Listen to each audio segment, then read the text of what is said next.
Boa noite, povo de Deus, graça, paz, saúde e prosperidade. Estamos iniciando mais um culto da igreja Casa da Bênção aqui do Fátima. E eu convido você agora a orar conosco. Vamos falar com Deus, apresentar este culto ao Senhor. Junte-se a nós nesta oração.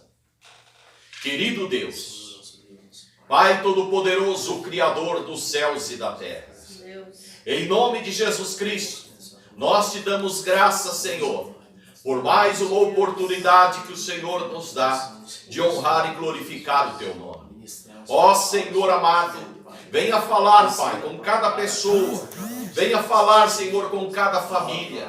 Ó Deus, que a tua palavra, Senhor, venha trazer cura, trazer libertação nesses lares, Senhor, e que a tua bênção, Senhor, transforme cada lar em lares abençoados, em lares prósperos, em lares, Senhor, aonde a pestilência não entra, aonde impera a saúde, a paz e a prosperidade. Em nome de Jesus Cristo, usa-nos, ó Pai, em nome de Jesus. Amém. Iniciando este culto, vamos louvar ao Senhor. Boa noite, Rafa, graça e paz. Boa noite, pastor. Boa noite a todos, graça e paz. Todos que estão nos assistindo, vamos louvar o Senhor nessa noite. Só Ele é digno de toda a honra e de toda a glória. Amém? Tu és a minha porção, Tu és a minha herança, Tu és o meu socorro nos dias de tribulação. Mesmo que meus pais me deixem, mesmo que amigos me traiam, eu sei que em seus braços eu encontro salvação. Ainda que a figueira não floresça, ainda que a videira não dê o seu fruto, mesmo que não haja alimento nos campos, eu me alegrarei em ti. Ainda que a figueira não floresça, ainda que a videira não dê o seu fruto, mesmo que não haja alimento nos campos, eu me alegrarei em ti.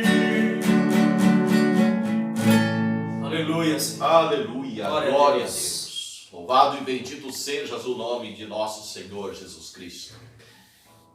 Quero mandar um grande abraço a todos aqueles que estão agora sintonizados conosco.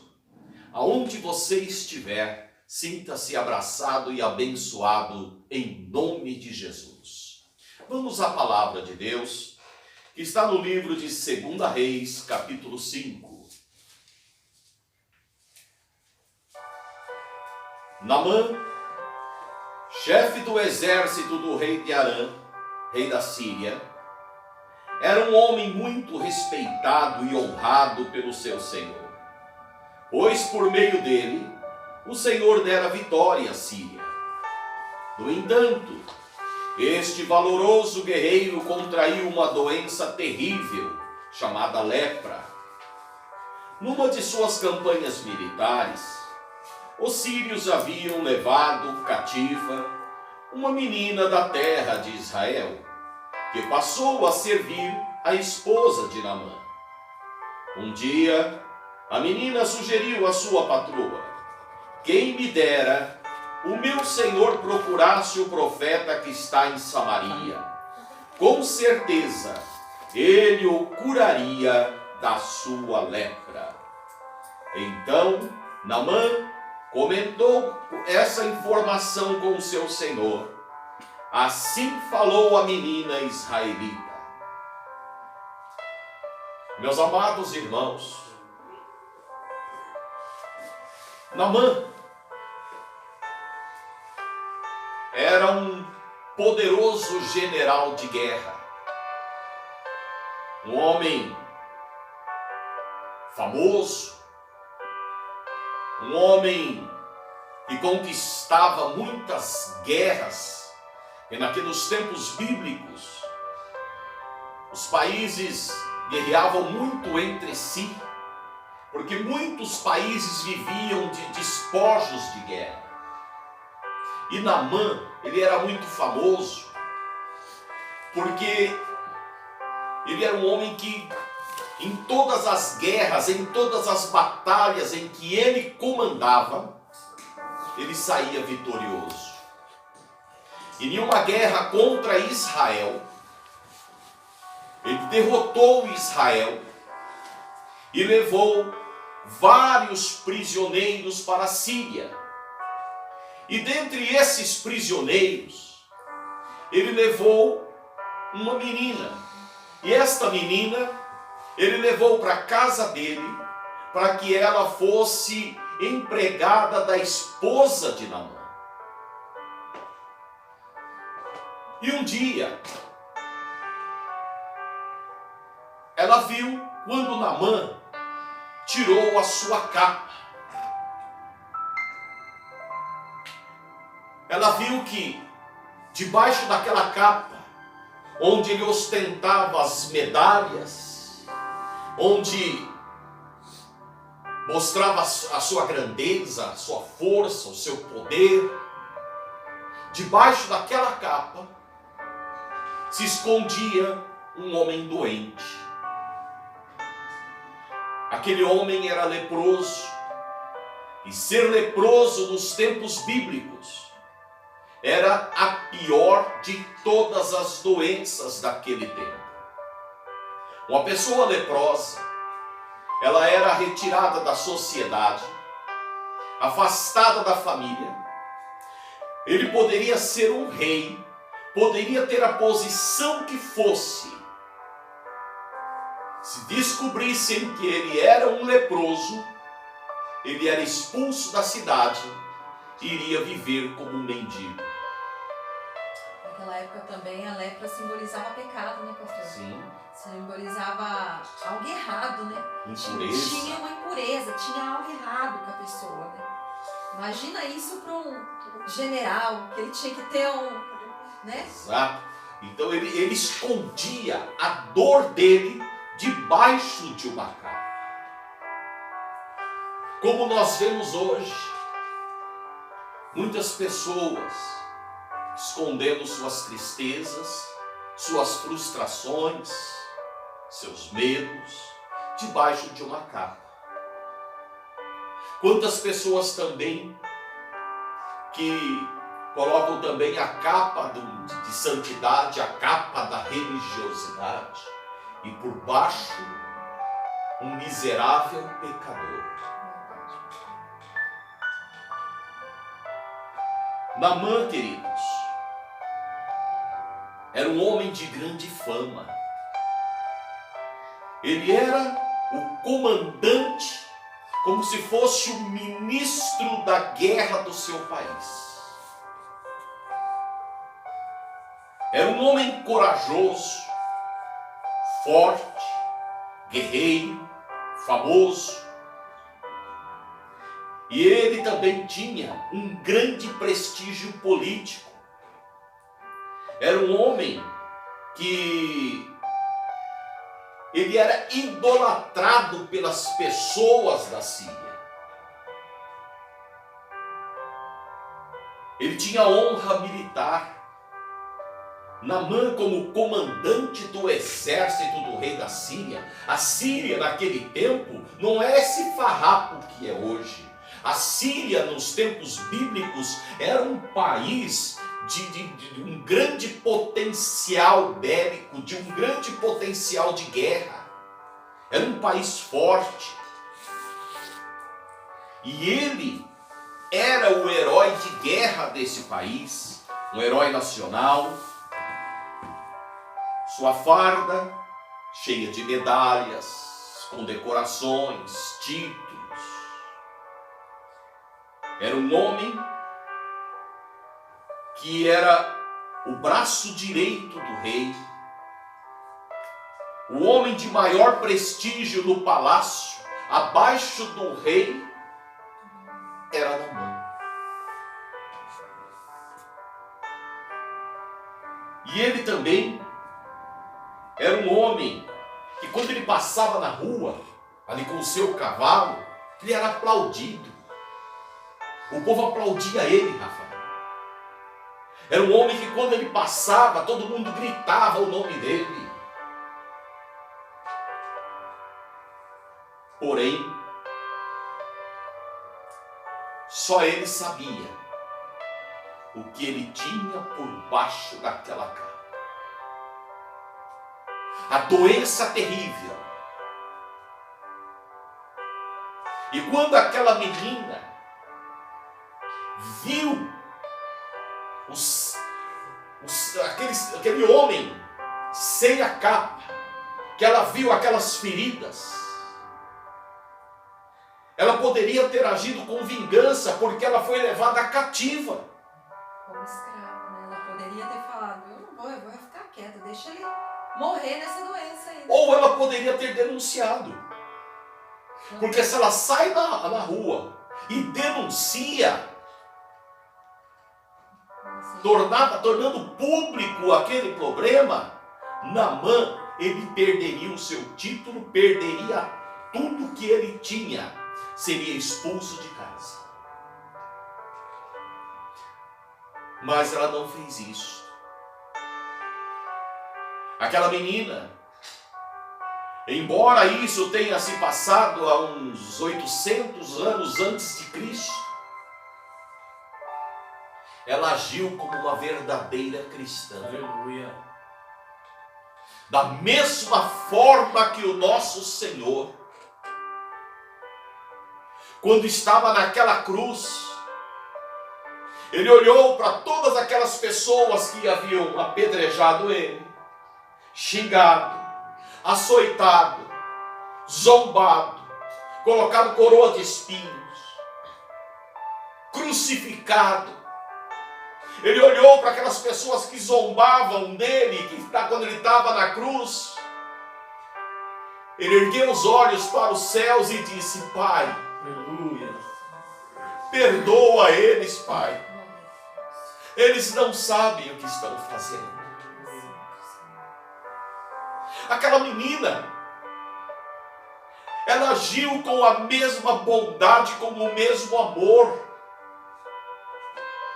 Ela chegou para a esposa de Naamã e disse assim: Paula, se o meu Senhor fosse para Samaria, ele está diante do profeta que está em Samaria e ele seria curado da lepra. Aleluia. A esposa de Naamã contou para Naamã o que a menina disse. E Naamã, amados, parte para Israel. Ele vai atrás de Eliseu. Existe aqui uma parte que o rei manda carta para o rei, isso aqui outro, mas isso eu acho que não cabe na ministração de hoje. E Naamã, quando ele chega perto da casa de Eliseu, Eliseu já sabia quem ele era. Eliseu sabia que era ele que tinha comandado a guerra contra Israel e ele estava lá em Samaria, na capital de Israel. E o profeta Eliseu manda um menino que trabalhava para Eliseu chamado Geazi. Vai lá e fala para Naamã se despir e mergulhar 7 vezes no Rio Jordão. Paula, você não tem noção da indignação que ficou Naamã. Lembrando ainda que ele, da onde eles estavam ali até o Rio Jordão, ainda tinha 40 quilômetros. Ou seja, além de o profeta nem ter saído para falar com ele, Ele ir mergulhar no Jordão, que para ele era considerado uma água suja, ainda era 40 quilômetros, e não tinha carro, igual nos tempos de hoje, né, pastor? Imagine andar 40 quilômetros, né? Pô. E ele naquela hora, e outra, da Síria até Israel, é a média de 1.300 quilômetros. Ele já tinha andado muito. E ele pega, começa a dar meia volta no cavalo para poder voltar. Ele fala, eu que não vou mergulhar nesse rio. Por acaso, em Damasco não tem lá o rio Farfar? E tem um outro rio que eu esqueci o nome. Abana e Farfar. Que são de águas limpas. O Rio Jordão é água barrenta. Se é para mergulhar em rio, eu vou mergulhar na água limpa. Eu vou voltar lá para a Síria. Chegando lá, eu mergulho. Sabe o que me vem à mente isso, Paula? Pessoas quando chegam diante de uma igreja pequena, de uma igreja simples. Pessoas que só procuram templos suntuosos ou pastores renomados. É verdade. Se a gente for ver, até quando tem um pregador famoso, né? Que vai em alguma igreja, vê a multidão que ele consegue levar, né, pastor? Aí faz uma campanha numa igrejinha mais simples, que não vai dar o pregador famoso, já não tem mais o ânimo que tem para ir num famoso, né? E se esquece que não é o pregador famoso e nem é o pregador simples. Quem opera é Deus. Quem opera é o Senhor. E muitas vezes o pregador simples está mais na unção do que o famoso. Porque o pregador simples, ele bota o joelho no chão. Famoso, pela sua fama, nem sempre. Então, amados, e Naamã não queria se rebaixar.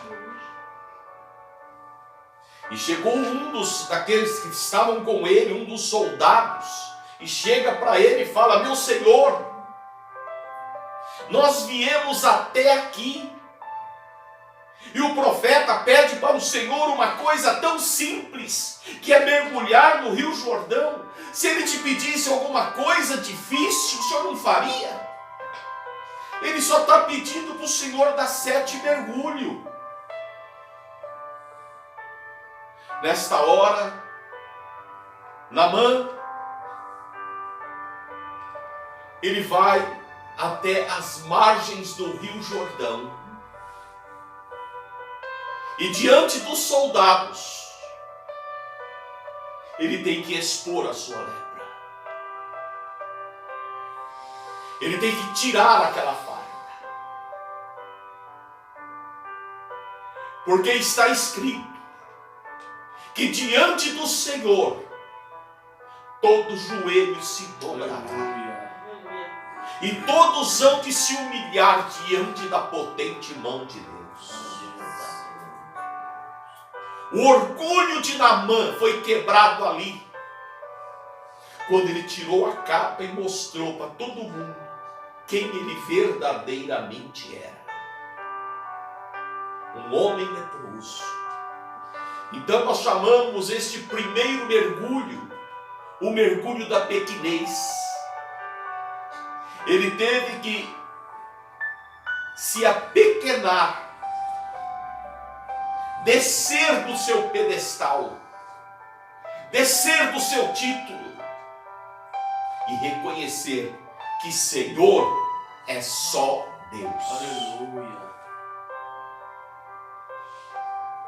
João Batista, quando viu Jesus, ele disse: convém que ele cresça e eu diminua.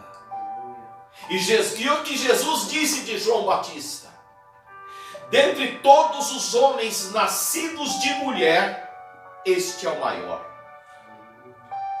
logo depois, anos depois, quem vai mergulhar para ser batizado no Jordão é o próprio Jesus, né, pastor? É o próprio Jesus. É o próprio Jesus. Eu até puxei aqui, pastor, o símbolo do Rio Jordão é o símbolo da descendência. Também está associado a morrer para si mesmo, sendo vencido. Sim. E ele então dá o primeiro mergulho. Não acontece nada. Segundo mergulho, nós vamos chamar de mergulho da fé. Porque quando ele deu aquele primeiro mergulho, ele olhou, ele subiu pelo menos uma das feridinhas, não tinha acontecido nada. Nada, ele estava exatamente igual, gente. Ele teve agora que ter fé para dar o segundo mergulho, porque muita gente, no primeiro dia, se não acontece nada na vida dela, ela desiste. Na primeira oração, se não acontece nada, ele fala, não vou mais lá orar. Se ele não vê o céu se abrindo no primeiro dia, a pessoa desiste. E aqui, o segundo mergulho, eu chamaria do mais importante, que ele teve que ter fé. Agora ele teve que começar a ter fé em Deus para dar os próximos mergulhos. E ele dá o segundo mergulho. E quando ele dá esse segundo mergulho, ele se lembra daquilo que foi falado pela menina. Se o meu Senhor estivesse em Israel, ele seria curado da lepra. Aquela palavra foi a palavra rema, na hora que ele deu o segundo mergulho. Foi aonde começou a brotar fé no coração dele e a perseverança. O que falta em muitos cristãos hoje, teve num homem que estava ouvindo falar de Deus pela primeira vez. Se a gente parar para pensar, pastor, nesse segundo mergulho que você citou aí, eu lembrei do centurião. Sim. Eu lembrei, na hora veio na minha memória o centurião. Jesus falou, não há em Israel um homem com tamanha fé. Porque ele falou, Senhor, não necessito o Senhor dar. Basta apenas uma palavra, que o meu servo será curado. Então a palavra de Deus é bem clara, que sem fé é impossível agradar a Deus. Com certeza. Tem outra coisa depois da fé também, viu, Rafael? Que falta em muitos cristãos hoje, a obediência. Obedecer. O profeta Eliseu não falou, vai lá e mergulhe e seja curado.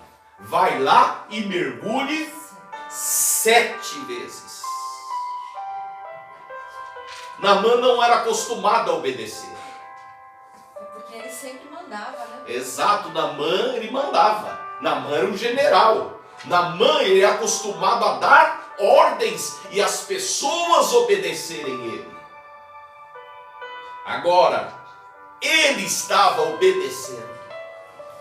Se sujeitar à obediência de um Deus que ele nem conhecia, e só ouviu falar. E outra, e nem foi o profeta que foi lá falar para ele. Foi Deus certo. Foi um empregado do profeta, Geazi. Para ele isso era humilhante demais. Por isso, vamos chamar esse mergulho do mergulho da obediência. Ele mergulhou, o mergulho da obediência. Depois nós vamos ter o próximo mergulho, que é o mergulho da humildade. Quando que um homem daquele ia ter humildade? Quantas pessoas que falam, eu? E na igreja? Eu? Quantas pessoas às vezes estão no culto e você chama lá na frente, Você que está com tal problema, vem aqui que nós vamos orar por você. Não vai. Não vai. O que vão falar de mim, né? E se eu cair lá? Verdade, pastor. Eu mesmo já passei por isso. No começo da minha comunhão com Deus, no começo do meu andar com Deus, que eu caía, né, pastor? E eu chegava em casa e falava pro Rafael, eu vou desistir. Todo mundo olhando pra mim. Que vergonha, eu vou desistir. O Rafael falava, não desiste não. Creia que Deus vai te libertar, vai te salvar. Mas realmente, a gente fica com esse pensamento. O que as pessoas vão achar, né? Tem outra coisa, e quantas pessoas que estão mesmo dentro da igreja não encontram salvação? Quando a gente termina o culto, faz o apelo, quem quer ter o Senhor, aceitar o Senhor Jesus como seu Senhor e Salvador?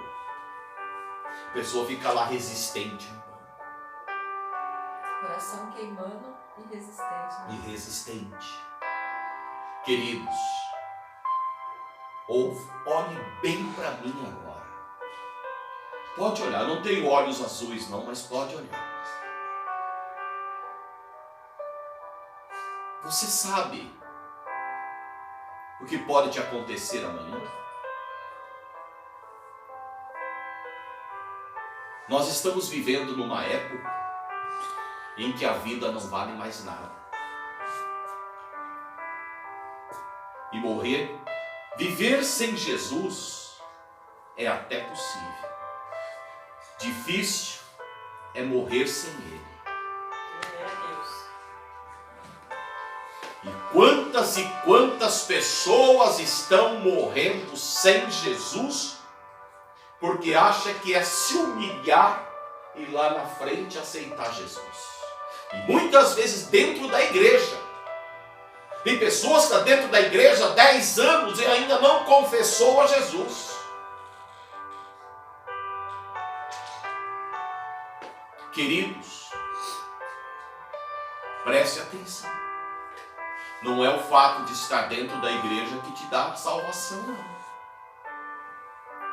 Salvação, o nome tem que estar escrito no livro da vida.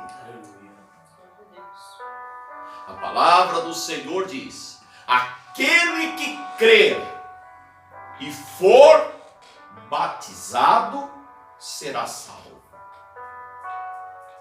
Quem não for será condenado. Vocês estão me entendendo, amado? Naamã era um general, poderoso homem. Abaixo do rei era o homem mais poderoso da Síria. Era o homem que quando ele passava, as pessoas gritavam o nome dele, aplaudiam. E ele teve que se despir na frente de todo mundo, mostrar a sua lepra e entrar nas águas do rio Jordão. Ele até disse, mergulhar nessas águas barrentas, meu amado, mas eram as águas que iriam purificar. Aleluia. O próximo mergulho, nós vamos chamar de mergulho da perseverança. Quantas pessoas não perseveram? O Senhor Jesus disse, batei, batei e abrir-se-vos-á. O Senhor Deus também diz, buscar-me-eis e me achareis, quando me buscarem de todo o vosso coração. Amados, quem entra de qualquer jeito não é Deus. Quem entra sem ser convidado não é Deus. Quem responde sem perseverança não é Deus. Não vos enganeis. Há muitos deuses neste mundo. Mas Deus verdadeiro, o que salva, o que cura, o que liberta, É só um. Somente um. E ele exige humildade, obediência e perseverança.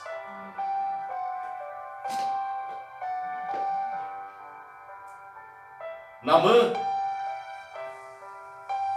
já estava dando aqui o seu 5º mergulho.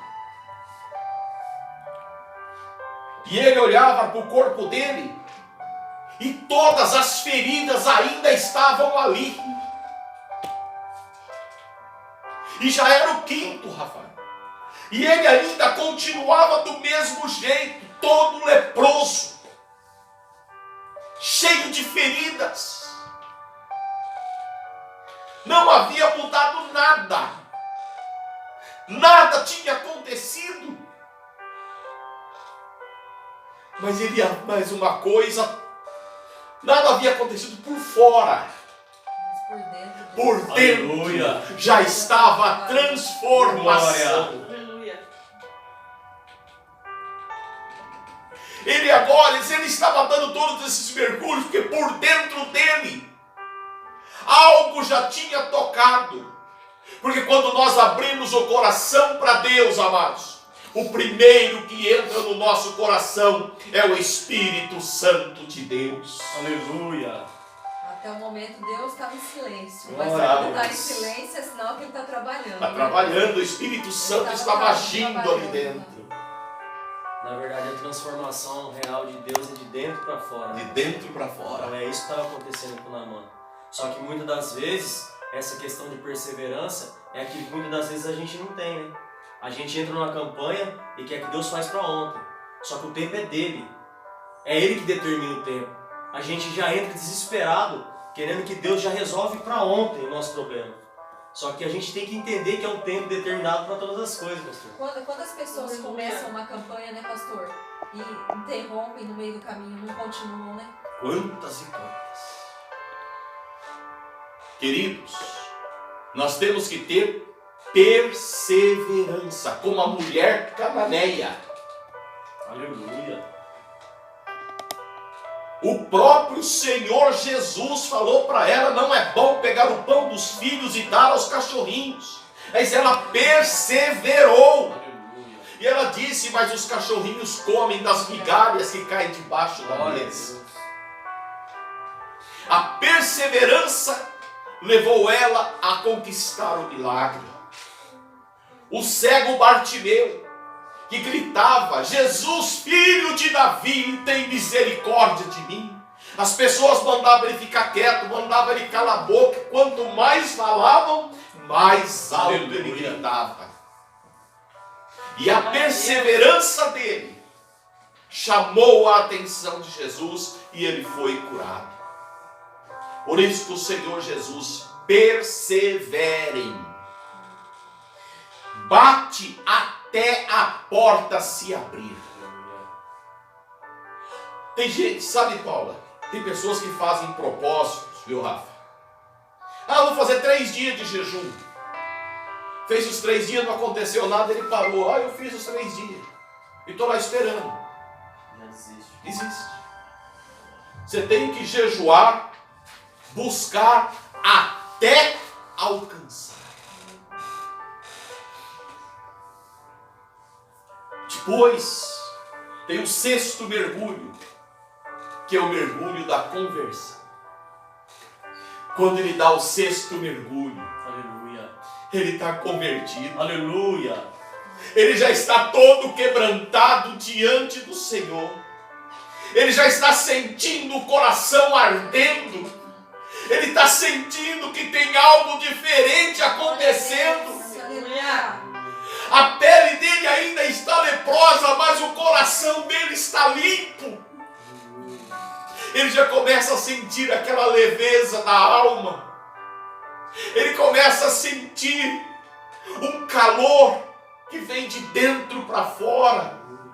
A presença de Deus começa a se manifestar na vida dele. Já não murmura mais. Não. Está tendo que mergulhar, né, pastor? Já para de murmurar. Que nem, que nem a vida do crente, né? Exato. Quando ele passa a viver a real vontade do Senhor, a real conversão, ele ainda que está na dificuldade, ele já acorda o dia adorando a Deus, né, pastor? Exatamente. Aqui, Paula, a lepra externa ainda estava lá, mas a de dentro, mas a lepra interna dele já estava curada. Ele já não era mais leproso por dentro. Porque ele era um homem orgulhoso. Orgulho é uma lepra que tem dentro da pessoa. Era um homem arrogante. Arrogância é uma lepra que se tem dentro da pessoa. Ele se achava o cara, o tal. Isso aí é altivez. Isso é uma lepra que tem dentro da pessoa. Nós não somos nada. Quem é tudo é Deus. Aleluia. O último mergulho. O mergulho da gratidão. Aleluia. Quantas pessoas ingratas, né? Já enfrentou ingratidão? Eu acho que é o sentimento mais doído na vida de alguém, é a ingratidão, né, pastor? E eu fico imaginando, e aí a gente vai lá para os 10 leprosos, né? Até Jesus sentiu. Que só um voltou para agradecer, e esse vamos se dizer, não era cristão, era o de fora, era para os 9 ter voltado para agradecer, e esse não. E o que era de fora voltou para agradecer. O ímpio. O ímpio. Mas o verdadeiro cristão vai passar por uma ingratidão, pastor, porque até Cristo passou. O próprio Jesus ele sentiu isso. Então, nós que somos seguidores de Cristo, se nós estamos vivendo com Cristo em nós vamos passar por isso. Só que se a gente estiver estruturado com o Senhor, a gente consegue passar por isso. Mas a dor é grande. A maior ingratidão, quem enfrentou foi Jesus. Que na hora em que ele estava lá,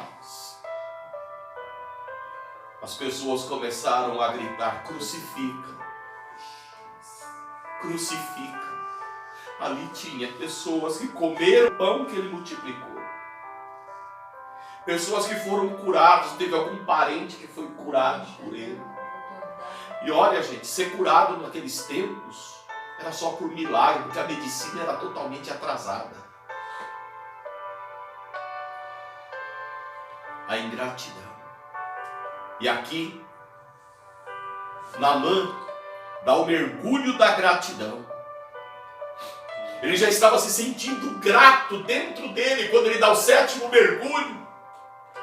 Porque ele já não sentia mais o ardor da lepra interna que ele tinha. Ele não sentia mais o peso do pecado. Ele não sentia mais o mal que toda essa arrogância tinha causado nele.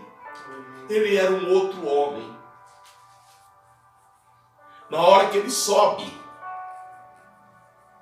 do 7º mergulho, aquilo que tinha acontecido dentro vem para fora e toda a lepra desaparece do corpo dele imediatamente quando ele sobe do 7º mergulho. Glória a Deus. Imagine a alegria de Naamã. Provavelmente ele estava chorando pela primeira vez. Ele se lava agora com lágrimas de gratidão a Deus pela primeira vez. Que lepra naquele tempo, queridos, só um milagre. Só um milagre. Até nos dias de hoje é complicado, você imagine naquele tempo. E ele foi grato. Tão grato que ele quis presentear a Eliseu pelo milagre. Eliseu não quis receber nada. Aleluia. Porque quem fez foi Deus. Glória a Deus. Ele trouxe caixas e caixas de ouro, de prata, de vestes caras para dar de presente a Eliseu. E Eliseu falou: pode levar para você isso aí, não quero nada. Essa passagem aí, pastor, é bem forte, né? Que a gente não quer entrar em detalhe nessa parte, né? Não é essa mensagem da noite, mas é uma mensagem profunda que o Senhor quis deixar nessa passagem, porque o profeta verdadeiro, ele não se importa com o que ele vai receber. Ele só quer transmitir aquilo que Deus quis passar. Exatamente. Então essa mensagem que Eliseu não quis pegar o presente que ele quis dar, é muito forte isso aí. Meus queridos, para encerrar essa mensagem, depois nós vamos orar. Naamã ficou tão agradecido que ele quis presentear Eliseu. Agora, uma pessoa ingrata não reconhece o preço que Jesus pagou na cruz do Calvário. Ela não reconhece aquilo que Jesus fez por nós. E essa pessoa está fadada a ser sempre uma pessoa sem fé, uma pessoa ingrata, está fadada a ser uma pessoa que nunca vai conhecer Deus. Para você crescer, para você estar sempre recebendo os favores de Deus, porque graça é um favor imerecido, você precisa ser uma pessoa grata a Deus, agradecer a Deus todos os dias, por tudo que você tem, por aquilo que Jesus fez por você. Ah, mas pastor, mas eu ainda não sou crente. Você não é porque você não quer. Porque Jesus já deixou o caminho livre para você. Seja humilde, reconheça e seja grato a Deus e confesse Ele como teu Senhor e Salvador e tenha o seu nome escrito no livro da vida. Mergulhe no rio de Deus hoje. Seja limpo. É tempo de salvação. Aleluia. É tempo de milagre. É tempo de crescer na fé. Interessante, né, pastor? Que eu fui estudar a questão do 7, né? O 7 mergulho. A gente costuma dizer que números não tem muita simbologia na Bíblia. Mas o número 7 tem. Porque o número 7 é o número da perfeição. É o número da totalidade. É o número da totalidade. E eu fui procurar em Provérbios, diz que a casa da sabedoria possuía 7 colunas. Ou seja, para nós termos uma sabedoria, nós temos que ter pelo menos essas 7, vamos pôr essas 7 aí que o senhor colocou. 7 princípios. Os 7 princípios. E o mais interessante que eu achei na questão do 7, que vale a pena eu ressaltar aqui, é que Jacó, quando ele vai se reencontrar com Esaú para pedir perdão, Jacó se prostrou 7 vezes como um símbolo máximo da humilhação. Eu achei isso tão bonito de dizer, ele se prostrou 7 vezes, mesmo ele sabendo que era o direito dele, porque foi trocado, Esaú trocou, sim, era o direito dele, mas mesmo assim, ele largou todo o direito dele de lado para se humilhar, ele se prostrou 7 vezes para mostrar, ó, meu irmão, me perdoa, eu quero reconciliar com você. Isso é muito bonito saber o 7. E aí Jesus, ele vai nascer da descendência humana de 7. Exato. Como é um número tão importante. E se nós levarmos esse princípio, esses 7 princípios para a nossa vida, pode ter certeza que o nosso lugar no céu vai estar guardado. E outra, a gente vai ter uma vida muito melhor. Muito melhor. Muito melhor. Amém? Eu convido você agora a orar com Deus. Aleluia. Querido, eu não sei o que você está passando. Eu não sei que tipo de lepra tem te atormentado. Eu não sei qual o mal que está na tua casa, mas você sabe. E como Naamã, você vai tirar as vestes do orgulho e vai dobrar os teus joelhos agora. Que nós vamos orar. E se tu creres, tu verás a glória de Deus.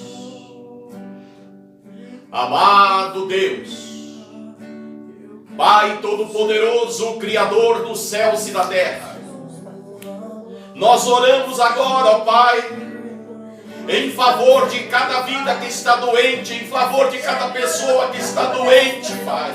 Ó Senhor amado, quantos estão desenganados como estava Naamã, quantos, Senhor, estão como se ali, Pai, cheio de lepras no corpo, cheio de ferida, cheio de enfermidade. Em nome de Jesus Cristo, vai quebrando agora, Pai, o poder dessa doença, vai quebrando agora, Senhor, o poder desta enfermidade, vai destruindo, Senhor, esse vírus que está matando, Pai, que está destruindo famílias, que está parando o Brasil, vai curando, Pai, o teu povo, vai matando, Senhor, esse vírus maldito, vai matando, Senhor, todas as enfermidades, inflamações, infecções, doenças, saiam agora, em nome de Jesus. Toda dor, toda enfermidade, sai deste corpo, em nome de Jesus. Senhor, quebra o meu orgulho, eu quero descer e mergulhar nas águas do seu amor, me purifica, eu quero ser limpo como Naamã do seu poder. Aleluia! Aleluia! E assim, amados, nós vamos encerrando mais um culto da igreja Casa da Bênção do Fátima. Quero lembrar a todos que neste domingo, a partir das 18 horas até as 18h40, estaremos servindo a Santa Ceia do Senhor aqui na igreja. Todos os membros da Casa da Bênção, você que frequenta, você que se simpatiza, você que é da Casa da Bênção, venha participar da Santa Ceia. Não deixe de participar da Santa Ceia. Seja fiel na presença de Deus. Seja fiel nos dízimos, seja fiel nas ofertas e seja fiel na sua aliança com Deus. E domingo, o culto iniciará às 19h30. Fiquem na paz do Senhor. Que Deus abençoe a todos. Você de perto, você de longe, Deus te abençoe.